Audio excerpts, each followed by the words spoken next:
चलिए आगे बढ़ते हैं और एक बहुत ही इंटरेस्टिंग कंपनी से बातचीत करते हैं। हम बात कर रहे हैं एनआईआईटी की। सपनेश डल्ला जी जो मैनेजमेंट है, अपने रिजल्ट्स के बारे में बात करेंगे। सीईओ एंड एग्जीक्यूटिव डायरेक्टर है, लेकिन उसमें रिजल्ट्स के अलावा भी काफ़ी इंटरेस्टिंग डेवलपमेंट्स हो रहे हैं और वो है कि उन्होंने अपने एक बिजनेस डिवीजन को डीमर्ज करने का प्रोग्रेस भी बताया है। Sapnesh ji, good afternoon, thank you very much जानने के लिए, हमारे साथ बात करने के लिए। मैं आपको ये कहूँगा कि बहुत सारे फंड मैनेजर्स और पीएमएस मैनेजर्स आपकी कंपनी को बहुत क्लोजली ट्रैक कर रहे हैं, स्पेशली जो वैल्यू अनलॉकिंग आपने स्टार्ट की है। तो थोड़ा पहले इसके बारे में बात करते हैं कि ब्रॉड विजन क्या है। आप ये जो बिजनेस है जिसको आप डीमर्ज करना चाहते हैं, इसके अंदर क्या हाउस्ड है एग्जैक्टली और इसका पोटेंशियल क्या है, क्या बन सकता है जिसकी वजह से आपने वैल्यू अनलॉकिंग का ट्रिगर अभी प्रेस किया और आप ये प्रोग्रेस कर रहे हैं इस प्लान पे। तो थोड़ा एक्सप्लेन करें अगर शेयर होल्डर्स के लिए। जरूर। तो आपने बराबर बोला, हमने काफी सिग्निफिकेंट अनाउंसमेंट किया है। बोर्ड ने ये रीऑर्गेनाइजेशन प्लान अप्रूव किया है। इस रीऑर्गेनाइजेशन प्लान से हम अपने दो business, skills and career business और कॉर्पोरेट लर्निंग ग्रुप, ये दो बिजनेसेस को दो अलग लिस्टेड कंपनीज में स्प्लिट करेंगे। स्प्लिट करने के लिए हमें जो कॉर्पोरेट लर्निंग ग्रुप है उसको हम एक एनआईआईटी की सब्सिडरी में पहले हाउस करेंगे और उसके बाद उसको डीमर्ज करेंगे। उससे क्या होएगा कि जो अभी एनआईआईटी है वो हमारा skills and career business represent करेगी और जो डीमर्ज्ड कंपनी रहेगी वो कॉर्पोरेट लर्निंग ग्रुप रिप्रेजेंट करेगी। दोनों businesses हमारे are poised at a point where both of them have very significant opportunity in front of them. Talent is a top priority for all CEOs और talent के पीछे war चल रहा है globally और हमारे दोनों businesses अपने तरीके से अपने customers को talent ट्रांसफॉर्मेशन के लिए सपोर्ट करते हैं। जो हमारा कॉर्पोरेट लर्निंग ग्रुप है जिसकी आपने बात की, जिसको हम अभी डीमर्ज कर रहे हैं, ये ग्लोबल बिजनेस है। इसके कस्टमर्स फॉर्च्यून 1000 कॉर्पोरेशन है, multinationals. This business has shown over 20% growth year on year from a CAGR perspective और काफी कैश रिलीज करता है ये बिजनेस। जो हमारा स्किल्स एंड करियर बिजनेस है वो इंडिया और इमर्जिंग मार्केट्स में फोकस है। ये बिजनेस डिजिटल ट्रांसफॉर्मेशन की स्किल्स। फिर यही line low. Sorry, I was just telling my please complete your point. या जो हमारा स्किल्स एंड करियर बिजनेस है वो इंडिया और इमर्जिंग मार्केट्स में फोकस करता है और पिछले क्वार्टर बहुत रोबस्ट ग्रोथ दिया और अभी रीस्टैब्लिश कर रहा है अपने आप को for leadership in the digital transformation business. तो दोनों बिजनेस के सामने बहुत अच्छा ग्रोथ ट्रैजेक्टरी पॉसिबल है, बहुत अच्छा अपॉर्चुनिटी है और इन दोनों को अलग अलग करने से ये दोनों बिजनेस अपने कस्टमर्स पे फोकस कर सकते हैं और अनएनकम्बर्ड इन्वेस्टमेंट्स कर सकते हैं क्योंकि हमारा बैलेंस शीट काफी स्ट्रांग है। दोनों बिजनेसेस अपने लिए इन्वेस्ट कर सकते हैं ग्रोथ के लिए। आपने पूछा कि सीएलजी का क्या प्रोस्पेक्ट्स है। अभी ये बिजनेस तकरीबन $150 मिलियन का है। अगले 5 साल में ये बिजनेस 400 मिलियन से ऊपर हो सकता है सिर्फ ऑर्गेनिक ग्रोथ में। जो एसएनसी बिजनेस है वो अभी तकरीबन 240-250 करोड़ का एनुअल बिजनेस है। ये बिजनेस 5 गुना हो सकता है अगले 5 साल में। तो दोनों बिजनेसेस के लिए बहुत बड़ा ग्रोथ अपॉर्चुनिटी है और ये ग्रोथ अपॉर्चुनिटी परस्यू करने के लिए दोनों को इंडिपेंडेंट बनाना सबसे अच्छा राउट लगा हमारे बोर्ड को। इसलिए बोर्ड ने रेकमेंड किया कि दोनों बिजनेसेस को इंडिपेंडेंट किया जाए जैसे कि वो अपना ग्रोथ ट्रैजेक्टरी परस्यू कर सके। बहुत अच्छा आपने एक्सप्लेन किया। इनफैक्ट मैं अपने डायरेक्टर साहब से यही बोल रहा था कि आप आपकी जो डीमर्जर कमेंट्री है उसको चैनल पे चलाएं, बिकॉज उसी में सबसे ज़्यादा क्यूरोसिटी भी है आपका थॉट प्रोसेस समझने के लिए। तो अब ये दोनों डिफरेंट बिजनेसेस हो जाएंगे, डिफरेंट टीम्स लेड। दोनों बिजनेस के पीछे काफ़ी टेलविंड है, जैसा आपने बताया कि हर सेक्टर में इस समय क्वालिटी टैलेंट बहुत ही कम है, तभी वेज हाइक्स बहुत हाई हो रहे हैं।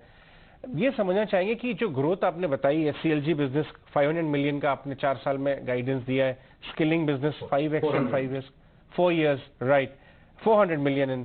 सो मैं ये समझना चाहता हूं कि ये ग्रोथ में आपको पार्टनर्स भी लगेंगे क्या?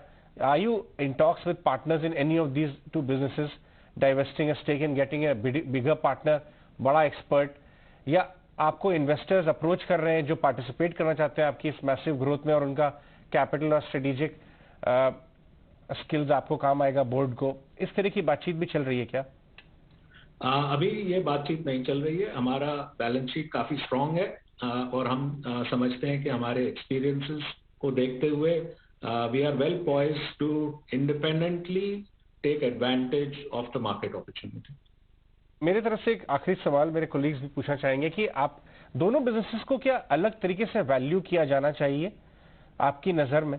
बाजार जो देखता है, क्योंकि इस समय कंपेरेटिव इंटेंसिटी भी खूब है, डिफरेंट बिजनेसेस को डिफरेंट वैल्यू, आपका क्या व्यू है इस पे?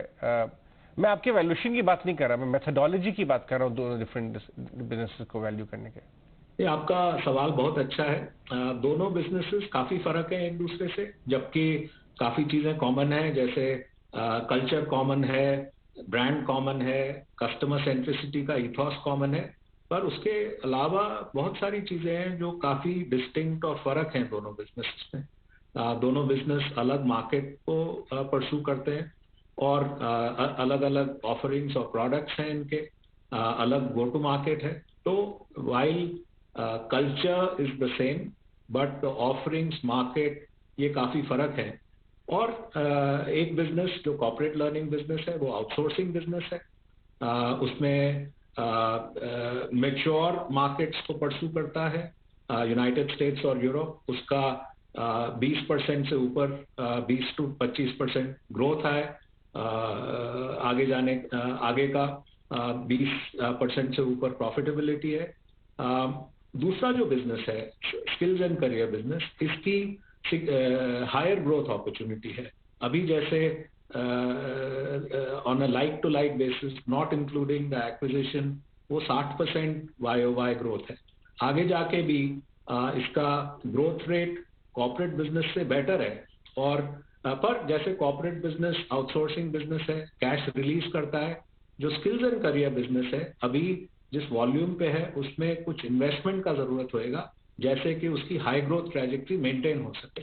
तो दो अलग अलग बिजनेसेस हैं, और जब ये डीमर्जर अप्रूव हो जाएगा, रीऑर्गेनाइजेशन अप्रूव हो जाएगा NCLT से, तो कुछ पीरियड होएगा जिसमें वैल्यू डिस्कवरी होएगी, जिसमें जो इन्वेस्टर्स हैं वो डिसाइड कर सकते हैं कि कौन सा बिजनेस उनको ज्यादा पसंद है। कुछ इन्वेस्टर्स आउटसोर्सिंग बिजनेस को ज्यादा पसंद करेंगे, कुछ बिजनेस हाई ग्रोथ बिजनेस को ज्यादा पसंद करेंगे। तो एक बार ये रीऑर्गेनाइजेशन अप्रूव हो जाएगा, उसके बाद there will be a period of rediscovery, जब इन्वेस्टर्स जो हाई ग्रोथ बिजनेस में आना चाहेंगे वो स्किल्स एंड करियर्स बिजनेस को चाहेंगे, जो मैच्योर कैश रिलीजिंग बिजनेस को चाहेंगे वो कॉर्पोरेट बिजनेस की तरफ आएंगे।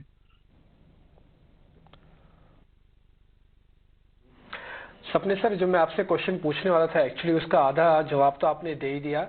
और जब आप पढ़ रहा था आपका ना स्किल्स एंड करियर वाला बिजनेस, तो मेरे को बड़ी हैरानी हुई कि आप इंडिया के साथ साथ चाइना में भी स्किल्स देते हैं। ये बड़े इंटरेस्टिंग है। एक तो मेरे को कंफर्म करिए वास्तव में आप देते हैं ना चाइना में भी स्किल्स? एक तो ये चीज सर। दूसरा, अभी आप बता रहे थे कि कॉर्पोरेट लर्निंग का अमेरिका, एशिया और यूरोप जैसे बड़े बड़े कॉन्टिनेंट्स में, बड़ी बड़ी कंट्रीज में आप दे रहे, इसमें कितनी ग्रोथ है? क्योंकि अभी आपने जो स्किल्स एंड करियर का बताया, इसमें तो आप बता रहे हैं फैंटास्टिक ग्रोथ मिल सकती है।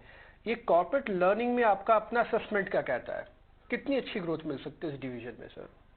अभी जैसे Q3 में कॉर्पोरेट बिजनेस में 36% ईयर ऑन ईयर ग्रोथ आया है, और 9% क्वार्टर ऑन क्वार्टर ग्रोथ आया है। तो पिछले 3 या 4 क्वार्टर से हमारा बहुत अच्छा ग्रोथ ट्रैजेक्टरी चल रहा है कॉर्पोरेट बिजनेस में। लॉन्ग टर्म बेसिस पे ये ग्रोथ ट्रैजेक्टरी 20% के आसपास रहेगी। हमारा यकीन है अगले 2, 3, 4 साल में ये ग्रोथ ट्रैजेक्टरी तकरीबन 20% CAGR पे स्टेबलाइज हो सकती है। आपका दूसरा सवाल था कि क्या हम चाइना में ट्रेनिंग करते हैं। जी बिल्कुल, हम चाइना में भी ट्रेनिंग करते हैं, IT एजुकेशन करते हैं काफ़ी इंस्टीट्यूशंस के कोलैबोरेशन में।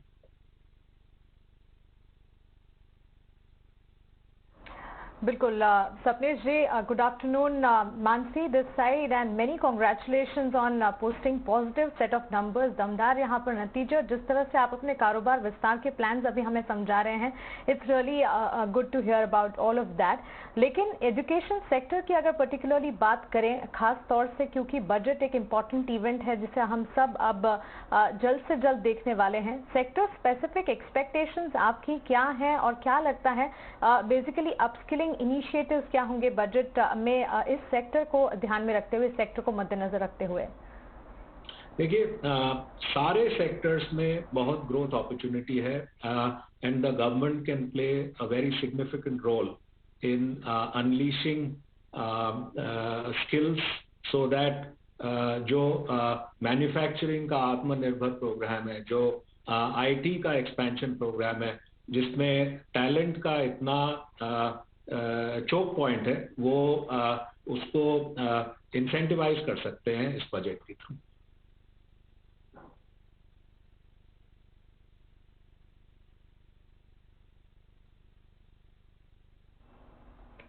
बिल्कुल सपनेश जी, शुक्रिया ये तमाम जानकारी के लिए, सवालों के जवाब देने के लिए, हमारे साथ जुड़ने के लिए और आने वाले क्वार्टर्स के लिए आपको ढेर सारी शुभकामनाएं। तो यहाँ पर NIT लिमिटेड के मैनेजमेंट के साथ विस्तार से हम बातचीत कर रहे थे, उनके नतीजे और साथ ही आगे चलकर कारोबार विस्तार के प्लान्स को लेकर। हाईलाइट्स की अगर बात करें, Q3 रेवेन्यूज जो है 51% का अपटेक यहाँ पर देखने को मिल चुका है। सालाना आधार पर बढ़ोतरी यहाँ पर कंपनी के आय के फ्रंट पर, मार्जिन में भी 18.6% से 21.6% पर बढ़ोतरी देखने को मिली है और कामकाजी मुनाफा जो है वो तो 76% तक बढ़ता हुआ दिखा है।